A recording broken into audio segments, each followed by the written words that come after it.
go in life.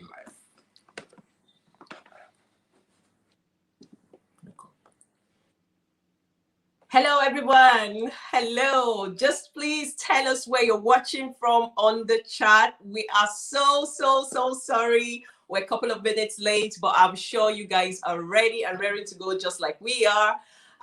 Just let us know on the chat where you're watching from. I'm just looking away, but don't think I'm not looking. Hi, Foundation for Family Affairs. It's great to see you. We've also got lots of people here waiting. We've got Telma as well waiting. Thank you for joining us, Telma. It's great to see you. So could you just let us know where you are all watching from? Please just put it on the chat section. Let us know where you're watching from. I'm sure you all are ready for today. Yeah, before you go on, I can also say to them, please share with your friends, share with your family members, or those you think that would be, needing this information that we'll be sharing today. Yes. And well, by way of introduction, my name is Amara, and with me, my name is Gospel. I'm your husband. Yes, and we have today someone who is dear to us. She's single, Lizzie, and Lizzie's going to be taking us on today. Although it's our platform, but she's the single one, and she'll be taking us on. She will be drilling us with some questions. And I think the audience as well can also ask their questions. Yes, please. And welcome, Telma. Telma is watching all the way from Sterling. You're very much welcome. So, Lizzie, I'll just hand over to you and you do some introductions, and then maybe you can carry on as well. Hi, Denise. Good to see you, Denise. Hi. Okay, thank you. Thank you so much, Amara. It's good to have all of you guys today. Welcome to the show. I am Lizzie Rose, and I will be asking those questions that are on the minds of the single, because they may have forgotten because they have been married for a long time. But I have the questions from these singles, and I know that there are a lot of questions that some of you out there would want to ask. So while I'm going through with my questions, please, if you can put it into the comment section, that would be perfect, because I would come through it and then ask all of the questions that we have. But trust me, for now, a lot of those questions in your mind, I have them already, and we're going to drill. Please get ready. We're going to drill you today, and we know that you're going to give us all the honest answers that we are hoping will help all of the singles out there today, all the singles that are in here, ready to hear what you have to say to us. And me, for one, I'm very ready to hear all of the insights and the wisdom and the knowledge that you've gained from being married for a long time. So thank you guys so much. I'm so happy to be here. I'm sure everyone else is excited as well. So in order not to waste anybody's time, we're going to get right into it. And of course, we're going to go ladies first. So Amara, just know that at any point where we're asking questions today, you're going to come first and you're going to give us your answers. So yes. Generally, from Mr. and Mrs. Right, what do you think that means? What does that explain to you when someone says, who is Mr. Right or who is Mrs. Right? Can you please give us a little bit of an insight into that? Well, I think Mr. Right is that one special person. So when people talk about Mr. Right or Mrs. Right, basically what they're saying is that one special person that I can say this person is my soulmate. This person is that one person that I want to spend my whole life with, or the rest of my life with. So I think that's what people refer to. So a lot of people, I think, go out there just looking for that perfect person, that perfect Mr. Right or that perfect Mrs. Right. And I'm sure as we begin to have conversations today, we would kind of, stop and ponder and unpack, is there a perfect Mr. Right? Is there a perfect Mrs. Right? I guess I think that there is a whole lot to be discussed. But I think when people talk about Mr. Right or Mrs. Right, it's just that one special individual that they choose to spend the rest of their life with. Okay, thank you so much, Mara, as always. Gospel, I understand that you are both one and maybe giving me one answer, but then I'll still move to you to hear what you have to say. So how would you explain Mr. or Mrs. Right to us, please? I think from my point of view, is simple. It could be an idealistic view of one's intending spouse or a realistic view of your spouse. What you have in your head in terms of the kind of person you want to get married to. So that's what people define Mr. or Miss Right to be. But if we want to look at it from our own point of view, there may not be Mr. Right or Miss Right. It all depends on how you define the person you want to get married to. There's no perfect person. So if I am married to her. If No, not necessarily. I mean, as we are married, because we are married, she is my Mrs. Right, because we are married now. I am her Mr. Right. Yes. So Mr. Right or Miss Right or Mrs. Right, whichever way you put it, depends on how you create the kind of person you want to get married to. That's my simple definition to it. Once you're married, it is your responsibility to make that person the right person. But if you don't do the right things, then the person can become the wrong person based on your perception. At this point, guys, I think that gospel has just finished all of the reason why we're here is done. So no, I'm kidding. We still need to hear a lot more. Okay, thank you so much, gospel. All right then. So since we now have an idea of what we think or what people think generally Mr. and Mrs. Right is according to their perspectives, then how do you know one is your Mr. Right? For example, with me now, and I'm single, trying to go out there, trying to go on dates, trying to find out, talking to different people. How do I know who my Mr. Right is? Do I just see him and realize that, okay, he fits into maybe the physical things that I want, or he fits into certain things that my parents may want, or the society may think that, you're in this particular position, you should be married to this person, or this person should be your Mr. Right. How do I know who my Mr. Right is? Amara, please. Well, there are different ways. I think there are different where we call it like the 4 C's, right? Yeah. How you can actually identify who this person is. Now, I don't want to sound very theoretical here, and please, Lizzie, just feel free to let me know, and I would provide more illustration where I possibly can. Definitely. Now, there are different areas that you need to actually pay attention to. For example, you have to look at things like, what is the character of that individual? Yeah, but let me stop you there. Okay. Before you go into talking about what the person is looking out for, why not look at it this way? Yeah. Who are you? Because you need to first of all think about yourself before you start thinking about what you're looking for. Absolutely. So, I do agree with you. Go on with yes, because a lot of times people go out there to look out for Mr. Right or Miss Right, Mrs. Right, whoever. You're going out there to look out for that person.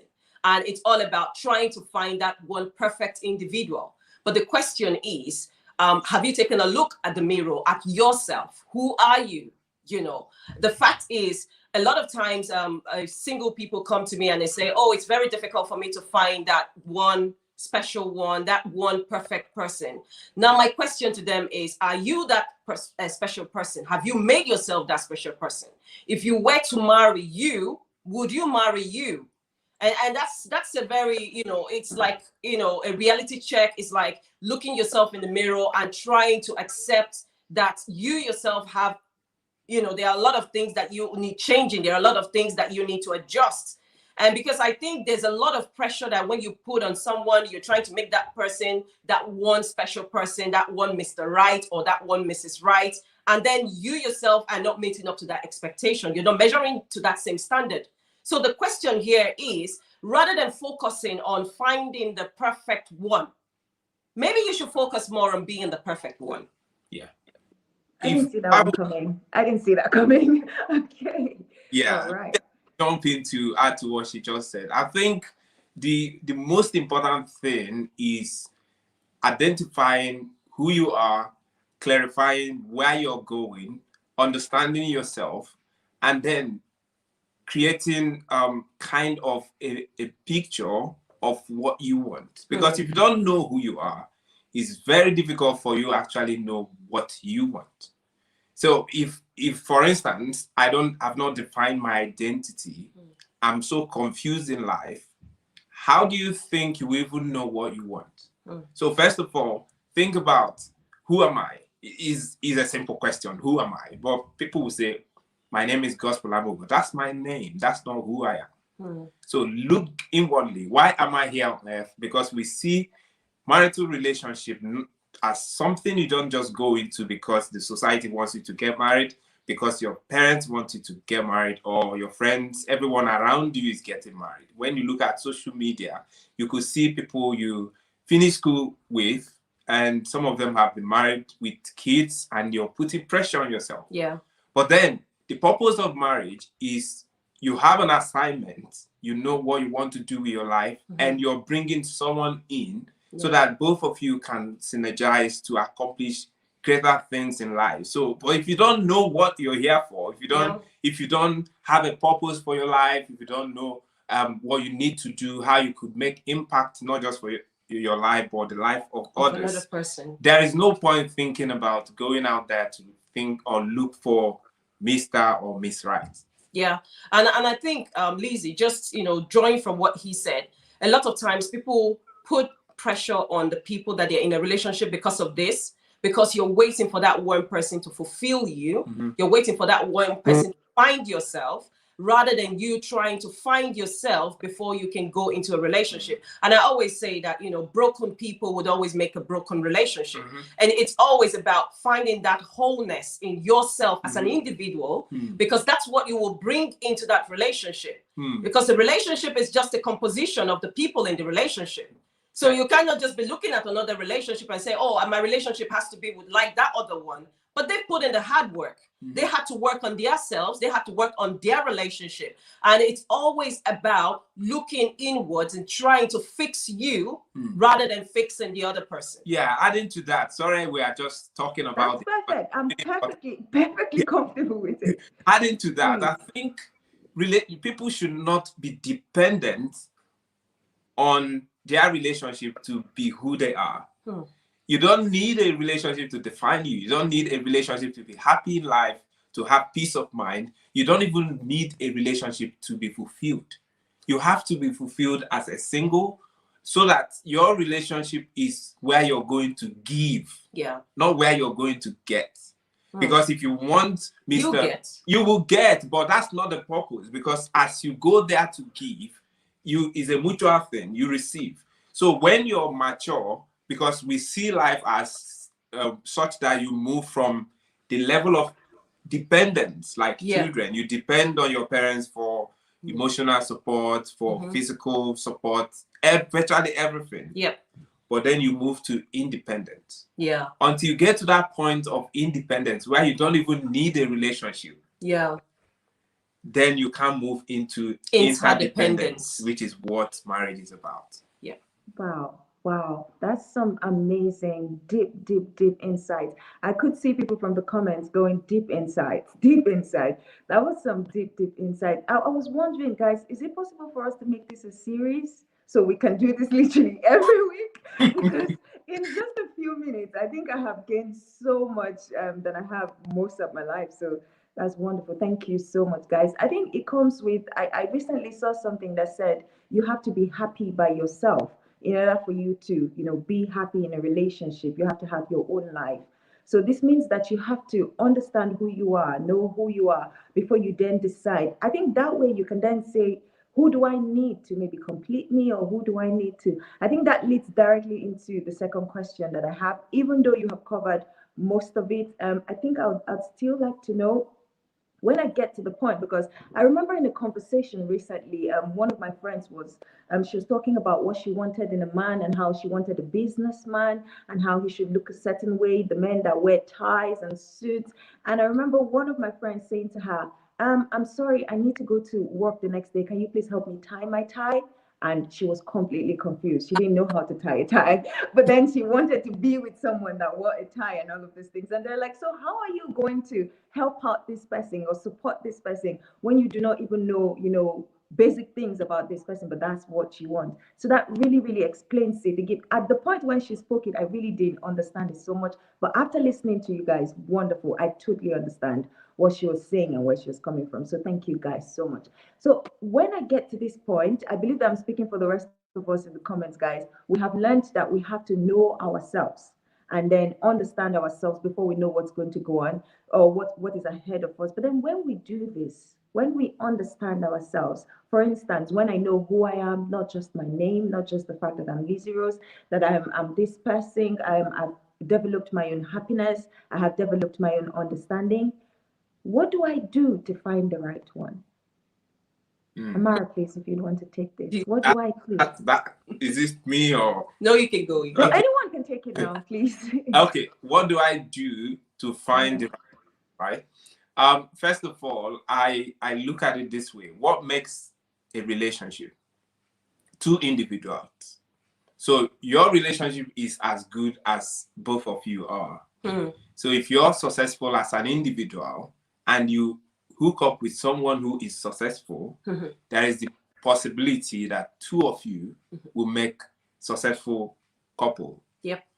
Now, if you are whole, if you've defined yourself, if you're, I wouldn't use the word perfect, if you're mature to be in a relationship and everything is sorted, which I know is never possible because life is progressive, we keep working on ourselves, and you want to go out there for someone, there are key things you would look out for. I will take one. Maybe you can come in with some. We keep talking about them. Yeah. Number one is you're looking out for someone who is compatible. Compatibility is a broad concept because people can look at compatibility in terms of physical compatibility. I want a tall guy. That's what you look at as compatibility. But from our point of view, there are key elements when you talk about compatibility that must be, will I say, you must look out for. One, someone who is compatible with you spiritually. I don't want to sound religious, but when I say spiritually, I mean your beliefs, your values, the core element of your life. You can let go of everything, but you see, if I use myself, for instance, I'm a Christian and I believe in God. So if I was married to a woman who does not believe in God, obviously every other thing about our life will be in trouble because it will affect our parenting style. In the morning, I want us to pray. She will say, "What's that?" I want my son to go to church, and she wouldn't. So you see how that would create a problem. Compatibility in that sense is very important. And then you think about compatibility in terms of the way you perceive life itself. That's very key. You want to come in? Yeah, I think you've actually touched on something very important because most times I think this is where the problem is in relationship, where a lot of people get married to someone that you know that their values don't kind of resonate with you. But you're kind of stuck in that relationship, or you say, "Oh, don't worry, I'm gonna change him," or "Don't worry, on the go, we're gonna do this," because then it's all about the butterflies in my belly, and then you're not really thinking straight, and then you're just saying, "You know what, we're gonna fix this, we're gonna fix this." Now, I always say to single people, whatever you cannot fix in courtship, I mean, when I say fix, I'm talking about the core fundamental stuff.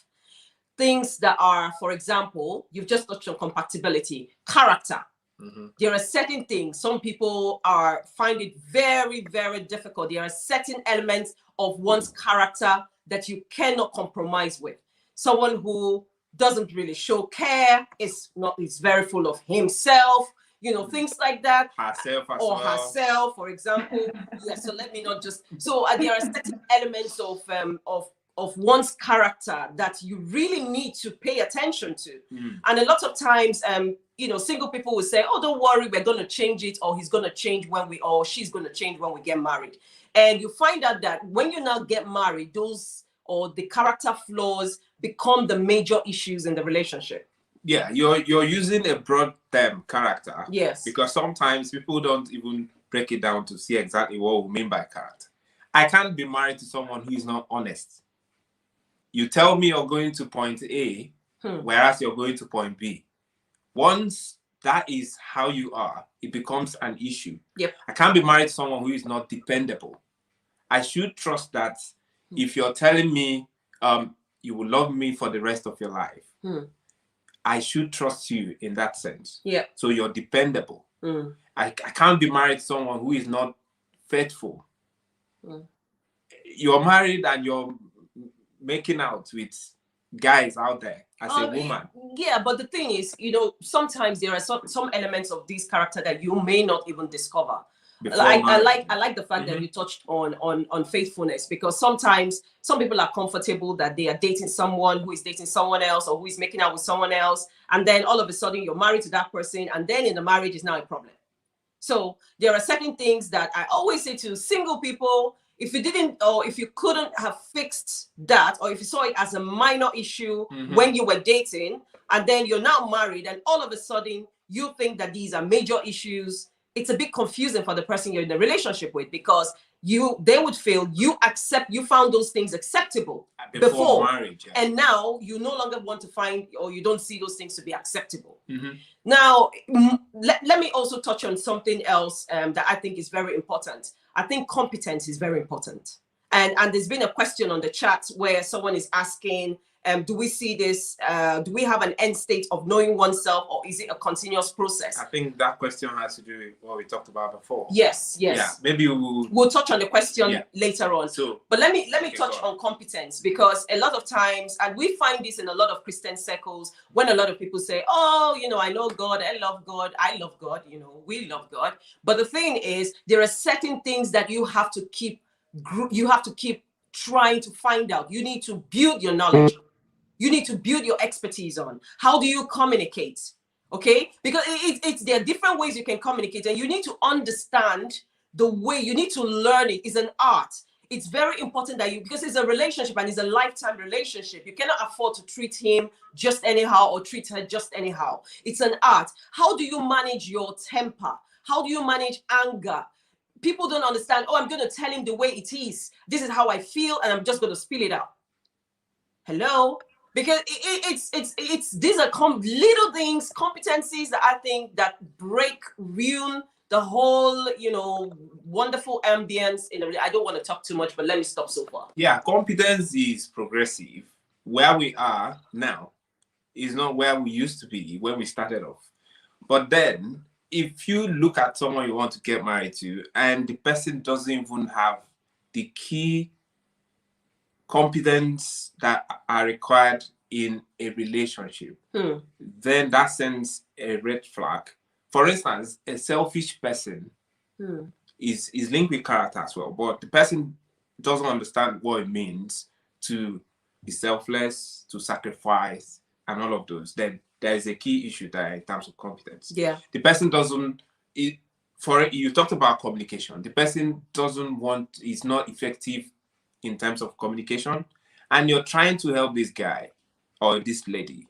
In relationship, people talk. I remember when we started, my wife used to be the one that would do more of the talking, and I would do more of the listening, because at that point, I wasn't very good at, using words, communicating, and she could tell stories. So I used to enjoy her stories. So what I used to do then was, when we meet, she does more of the talking. So I ask her questions. She will answer the first question, tell me sweet stories, and then I ask another question. But she enjoyed it because I was listening. And now when we got married, I was supposed to be the one doing the talking. Now I do more of the talking, because I needed to grow. I needed to learn to converse with someone, because that's a key element in a relationship. If a man says he's not good at communication, this is my temperament, I am a quiet person, and the person is not flexible. Yeah, I wanted to say that. Flexible to learn, flexible to grow, flexible to develop himself, then is a red sign. Yeah. Serious red sign. It's very important you touched on flexibility, because I think that's one of the things that cause relationships to crack, and then if not checked, then it becomes a major issue. Now, I'll give an instance. A couple in their early stage of marriage, it's all fantastic, and a lot of times when you get married, you do not, or how do I explain it, that we're not all prepared for some of the things that we encounter in marriage as we go along. So say, for example, it was just both of you initially, and it was like, oh, love in heaven, everybody's chilling.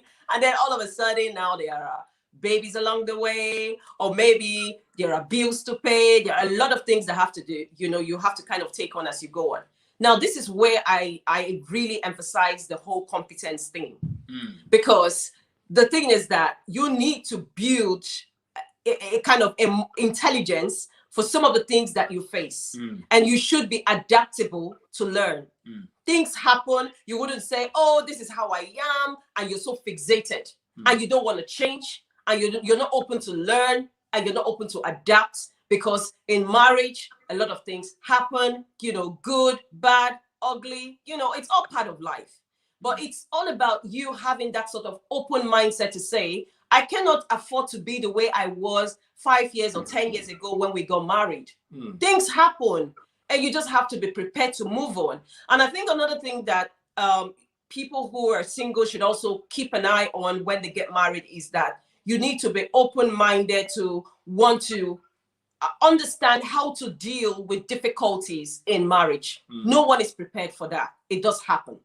But you need to be open-minded, and you need to have an attitude of flexibility to be able to accommodate, certain changes that would occur in your relationship. So to summarize, because we've said so many things here and there. Yeah. To summarize, when you're looking for someone to get married to, think about the person's competence in terms of relationship, the key things that are needed to build a relationship. The person may not be there yet, but there is a level. Potential. Yes. Think about the person's character. Think about is the person compatible to you? The person may be competent, but not compatible to you. And then finally, I'll chip in that. Think about the person's commitment level. Yep. Because you have to be committed to the relationship, and you have to be committed to each other. Wow, these are wonderful, really wonderful things. I think you have to be intentional if you want to go into. A lot of us don't think about these things. We just go with, oh, I'm in love with this person. Oh, this person gives me butterflies, like Amara was saying. Oh, he's so fine, and all of these things. And then you're not really intentional about the future and how you want the future to go. And I think we really do need to be intentional about these things. Thank you so much. That was wonderful, really, really wonderful. But then I have a question for you, Amara. So I understand that before you got married, you understood or you found out that gospel was your Mr. Right. Do you still think he is your Mr. Right after going into marriage for so long? Oh, wow. That's well, I think so. Well, if it's not, then I have to make him my Mr. Right. Married to him. At this point. Okay. Yes. All right. Thank you. Gospel. Do you still think that Amara is your Mrs. Right? If I have the chance to do this again and again, I Oh, will always choose her. Oh, that's really nice. Wonderful, guys. Really wonderful. Okay.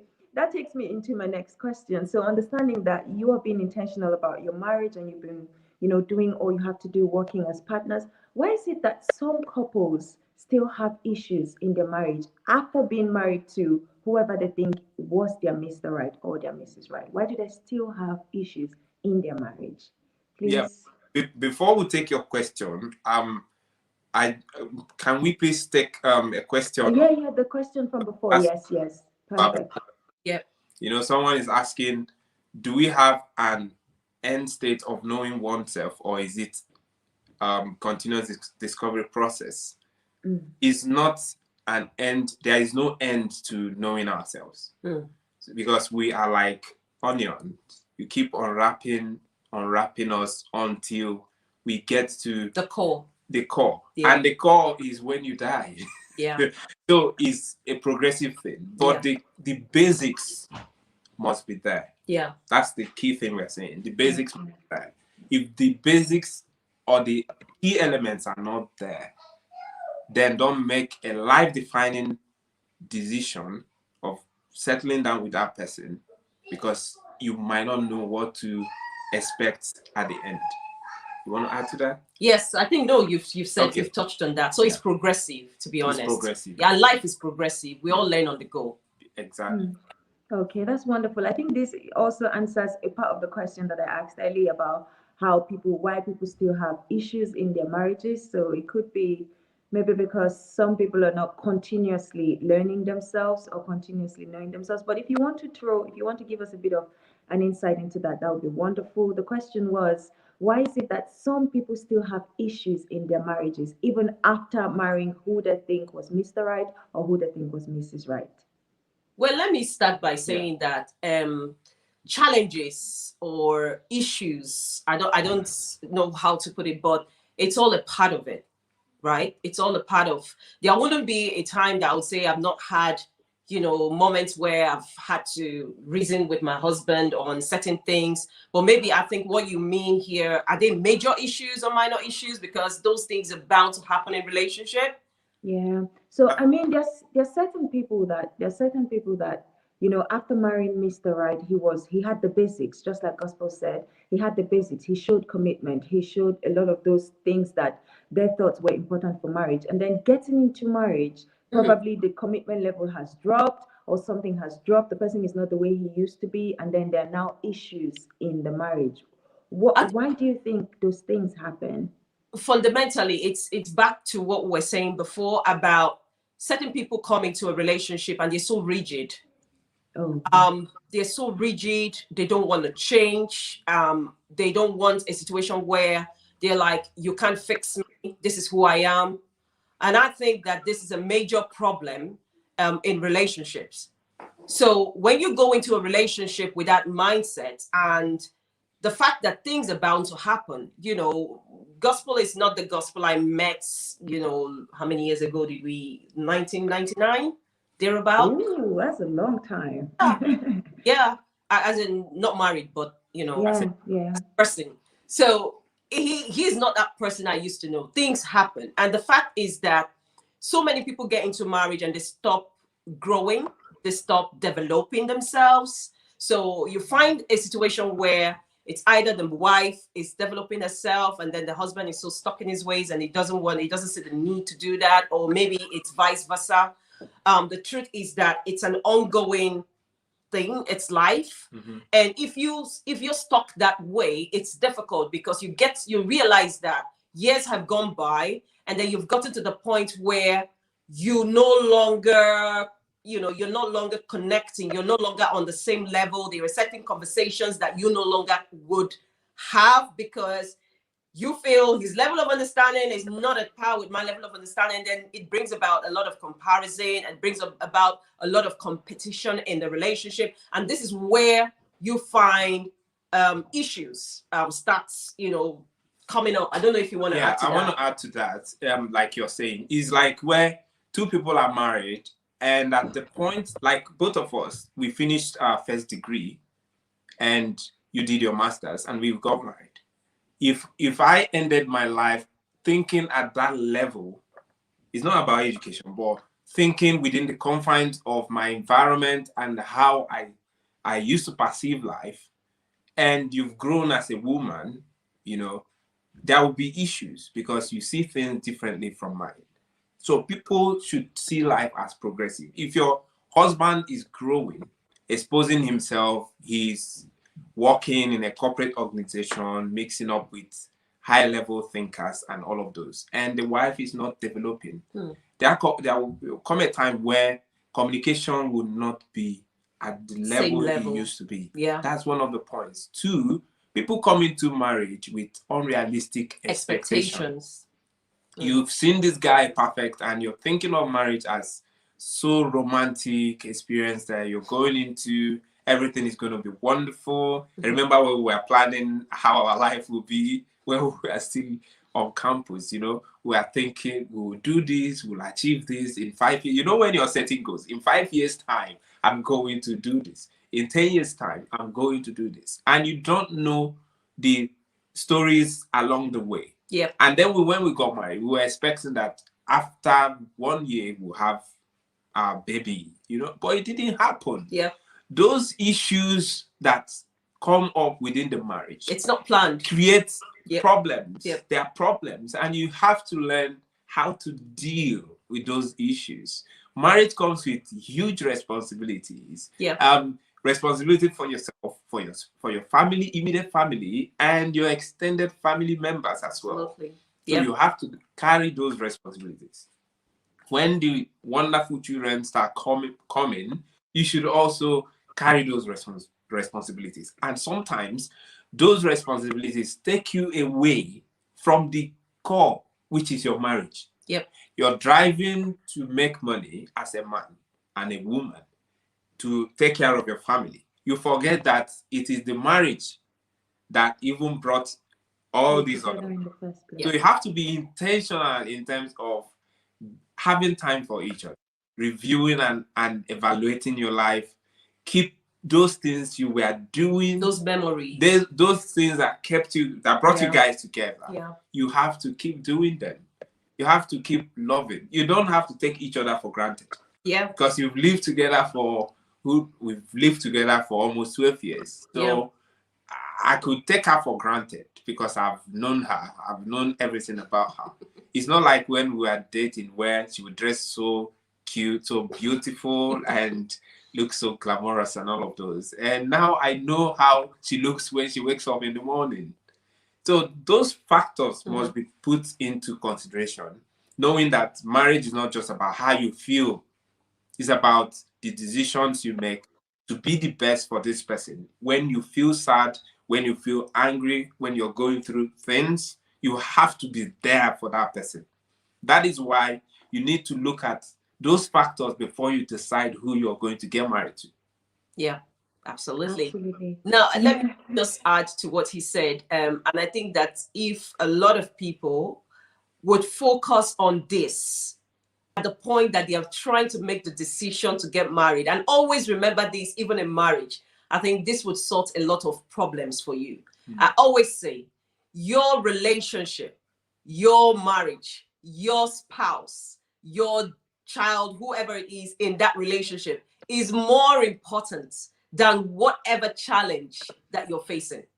Because those challenges, they are seasonal. They come, they go. They come in different colors, they come in different shades. But the truth is that your spouse, your family would always be there for you. So they are more important than whatever temporary situation that is just showing up just to kind of rock the boat of the relationship, because that in itself shouldn't shatter my relationship. I should be focused on making sure that I've got a lot of fortitude with my spouse rather than focusing on the challenges, because they come and they go. And they keep coming. Yeah. Because at every level, there will always be an issue, a challenge to face. Yeah. But when the core is strong, I always believe that a loving couple, husband and wife, can deal with any challenge. Can conquer anything. Nothing is impossible for a united husband and wife. That's true. Absolutely. That's wonderful. Very wonderful. I must say that, Gospel, you're really, really lucky. After that answer that Amara just gave, you're really, really blessed. We should thank God for you. For both wonderful. of us. Yeah. I can understand that you're both blessed. Well, you're both blessed. Thank God. Wonderful, wonderful answer. I remember saying something about plans, because I used to be a part of those people that would plan everything. Oh, by 25, I should be doing this. By 26, I should be doing this. Hello, Veronica from Spain. Good to have you. Welcome to the chat. We're just trying to get to how to marry Mr. and Mrs. Right, and they have dropped Amara and Gospel have dropped wonderful nuggets for us. So please just join us, and then we would proceed. I'm sure there's still a lot more to come, so you have missed a lot, but then you can catch up. All right then. So yeah, I was saying about the plans. I used to plan by 25 I should be married, 27 I should have had 3 kids, 30 president of Nigeria, 35, all of these things that we plan and then we hope to do, and eventually they're done. I saw a video of a single person planning her marriage and everything, and then God was just laughing. So he basically was just laughing at it. So most times our plans do not come out, the way that we want them to. So I really, really do appreciate how you should prepare for unexpected challenges and all of those things. So thank you guys so much. And for my next question, you spoke on it a little bit earlier, but if you would just give us a little bit more. Gospel, I remember you talking about how you should consider your own principles and not what the society, expects of you. So my question is, what are the key principles that you think people should consider before making the choice of a life partner? You already spoke a little bit about, those very basic things that you should consider, but can you, give us throw a little bit more light into the key principles that people need to consider before making a life partner? Well, I think we've talked about them, but I'll just try to summarize Yes, for please. our audience. I think one is spiritual principles. When I say spiritual principles, it's still back to compatibility in terms of spiritual compatibility. Think about Your values. those values, your beliefs, your morals. Yeah. Do they align with the person you want to get married to? I remember us doing a video on our YouTube channel some time ago, and we are talking about deal breakers. Will you marry someone who does I think one of the questions was, will you marry someone who does not go to church, or he has a different religion from yours? Yeah. So for me, it's not like any religion is the best or the worst, but I would rather be more comfortable with someone who has similar principles, spiritual principles like mine, because it's going to help us sort out so many issues. I think you're kind of, the truth is, look, when you have to deal with challenges in relationship, fundamentally, how you deal with those challenges is down to your principles, your values, where you draw your principles from. For us, we're believers, we're Christians, and our foundation is the Bible. So if I'm saying to him, let's use this basis, or let's use this, and he's saying something else, then it's already we are already setting up our relationship to fail. We have already failing in the relationship because we will constantly disagree based on that. Yeah, because there are issues in life that when they happen, the only place you run to is your reference point. Yeah. So for us, our reference point is God's word, and we have to use spiritual principles to deal with life problems. Yeah. For instance, prayer and all of those. So I don't want to go more into that. And then you look at principles around how you want your life to go, the direction of your life. If I did not get married to my wife, maybe we won't be doing this thing we're doing now. Yeah. Because right from day one, she understood that this is something my husband is passionate about. Yeah. And she too, she's passionate about giving back, supporting, dealing with issues around relationship and all of those. So you need to find someone who agree with you. The Bible says, Amos 3:3, can two work together except they agree? Yeah. So I just want to add, because marriage is partnership. Marriage is collaboration. If he's traveling to the south and I am geared towards going to the north, we will have issues in the relationship. And this is where someone would say to him, oh, he doesn't support my values, he doesn't support my vision, he doesn't support what I want to do, or he's saying that, oh, this woman is stubborn, she's not going in the direction of my travel. So it is very important that when you're cutting, or when you're trying to come together to decide, oh no, what are we doing and where are we going? First of all, Mr. Man, where are you going? Because as a woman, I want to know if I'm going to be of value to your travel direction. And if you're totally on a different tangent from where I'm going, so what's the point? Why do you two want to put yourself in an eternal bondage, awkward situation? If you're going to the south and I'm going to the north, oh, sorry, I don't think I would be of value to your vision. You're such a nice man, no offense, but as it has to do with our partnership in terms of vision for life, we do not align.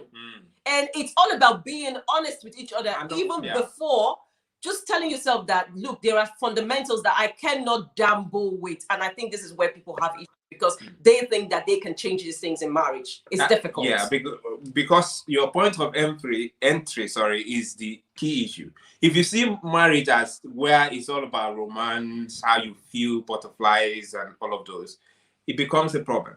But you see marriage as a project. We are coming together on this project because there's an outcome we want to achieve, and that outcome is a lifetime outcome. So that helps you to think through it. It's not an issue of, well, I feel like, so I decide. No, you have to sit down, have hard conversations. How do you deal with money? For instance, because it's a key element that could impact on marriages. How do you deal with money? Do you believe we can work together in terms of finance, or do you think your money is your money, my money is our money? What's your view about that? So we think about that. How do you deal with parenting? Do you believe those key issues should be talked about? Yes, because sometimes when we talk about, we ask single people, how would you deal with parenting? They say, oh, we've never had children before, and we wouldn't know until we have children. Now, the question is, you are a daughter or a son to someone. And a lot of our principles and values of parenting, we are actually drinking from parents or drinking from the people, and you are picking up a lot of those values because you feel that this is the right way or this is the wrong way based on how you were treated, and you are taking those things into your marriage. And those things could be baggages, or they could be a gold in a gold mine. We don't know, but it's something that it's up for conversation. You need to talk about it, and I think it's very important. Now we find a lot of young people nowadays are constantly facing challenges where I want to continue my education, I want to upskill myself. Oh no, he's stopping me from doing that. Oh, was that a conversation you had? Did he understand that? Was that an expectation from the relationship before you started? Now, this is some practical things. I don't want to give you like textbook answers, but these are some of the things that, you know, in our journey with counseling young people, this is some of the fundamental things that they bring up. Yeah, to add to that, this is another important thing. How do you see sex? Yeah. Because some people see sex as the wrong thing to do, the thing we do just because we want to have children. Yeah. So you don't just assume things, because that's what a lot of people do. I assume because this is how I feel about it. That's the way she will feel about it. But trust me, we had series of conversations even before we got married, and it's working for us then. I believe it will work for some other people. So you don't get into marriage and you see a lot of surprises. You're wondering how is it not love making? Why wouldn't he like it? Yep. He doesn't like it because in his mind he feels it's a sin, because that's how he's been wired. Yep. Or he has issues in his past that could indicate what he could do. So you have to talk. Let me not talk too much. No, that's okay. I can sit down here the whole day and listen to you guys and not regret a minute of it. So that was wonderful, very wonderful. Thank you. So I think what I got from it is communication and comprehension is key in this particular matter. You have to talk about a lot of things. So we have wonderful people here with us that have been asking questions, that have been trying to communicate. Guys, if you would please share the link on here to your family and friends, share it on your social media pages, so that people can gain what we're trying to gain. Of course, you know that with this brand, we're just trying to give back. That's what it is, trying to give back to make sure that everyone else is gaining from us. So if you would share the link, ask questions, whatever questions you have now, this would be a very good time, because I have one more question to ask this wonderful couple today. But then we've got just 15 minutes left. So invite people, share the link. Your partner could be on your social media page, and when they get here, you see that you have less of the job to do because they have learned everything that you have learned as well. So please share, please invite people, and then put your questions in the comment section so we can answer them as quickly as possible. All right, thank you so much, guys. You have been really, really, really wonderful. Both of you have been wonderful today. I have gained a lot, but we still have to talk about the serious aspect of this because I don't want to let it go. So thank you guys so much. But then before we go, I remember when I asked Amara if she thinks gospel is still her Mr. Right, and she said if he is, and that if he wasn't, she will make him. So my last question before we attend to comments, and then we have a little bit of a chat before going off. My question will be, or my question is, how do you ensure that your spouse remains their Mr. or the Mrs. Right after marriage? How do you ensure? Because you said that you would, if he wasn't there, you would make him. How do you make him? What are the things that you need to do? How do you ensure that that happens? Right. Well, the thing is, it's all about being intentional. I can't, a lot of people use that word as a cliche these days. It's like, oh, be intentional, be intentional. The thing is, you need to be paying attention to so many things in your marriage and to that one person. Now, gospel is for me treasure. Wow. Yes, he's for me value. He's for me, I cannot see myself just throwing him away or treating him in a way that is condescending. That's one thing that you have to think about, because when you grow too accustomed to one person living under the same roof, there is always a tendency that you take that person for granted. Now, I always remember that he is so valuable. Think about the people that he's connected with at work, okay? The only thing I can share with gospel that no other person would ever share with him is love making. That's the only thing. So if I remember that you could share other things with me that no. I mean, this is exclusive, like exclusive. What I'm trying to say is that is the only area. That's the only exclusive thing. And if you always remember that this person is of value, not just to you, but to so many other people. It's all about perspective, because a lot of times we get so accustomed to our spouse and we disregard them. We no longer place value on them. We no longer uplift them. We no longer rave about them the way we used to rave before. And I think it's all about being intentional. Now, think about when you first met, when Gospel first met me, he's always like constantly wanting to see me, like coming to the hostel and, this kind of stuff, we did all of that. Now, that's for the conversation for another day. But the thing is, those memories that you made when you were, still single and still trying to, work out the relationship, you can still replicate in a different way. Now that you're married, what about date nights, for example? What about just paying attention to what he wants and making sure that you're giving that to him? He might not be perfect on all fronts. And that's the question that a lot of people, the comments I get that, oh, my husband is not perfect. Yes, he is not perfect because he's a human being. And so are you. You're not also perfect.